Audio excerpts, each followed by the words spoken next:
President کی جو مدت ہے وہ ختم ہو رہی ہے صدر پاکستان کی، تو اب الیکٹورل کالج تو ہے نہیں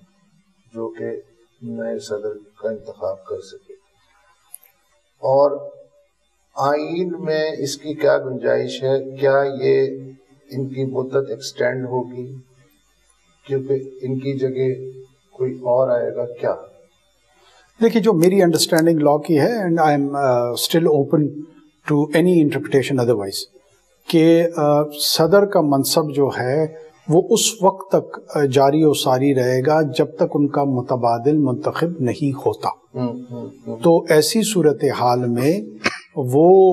اگر رضاکارانہ طور پر جاتے ہیں تو تب تو وہ ویکیوم کریٹ ہوتا ہے، اور اگر وہ رضاکارانہ طور پہ نہیں جاتے ہیں تو ان کی کنٹینویشن کو ہی قانونی اور لیگل ارینجمنٹ سمجھا جائے گا۔ ویکیوم کیسے فل ہوگا جسٹ ان کیس اگر وہ رضامند ہو؟ اگر وہ رضاکارانہ طور پہ جائیں گے تو ظاہر آئین نے اور اس کا آنسر دیا ہوا ہے، پھر چیئرمین سینٹ جو ہے وہ ایکٹنگ پریزیڈنٹ کے طور پہ اپنا کردار ادا کریں گے جب تک نیا الیکٹورل کالج وجود میں آئے گا، اور وہ پھر نئے صدر کے انتخاب کا عمل لے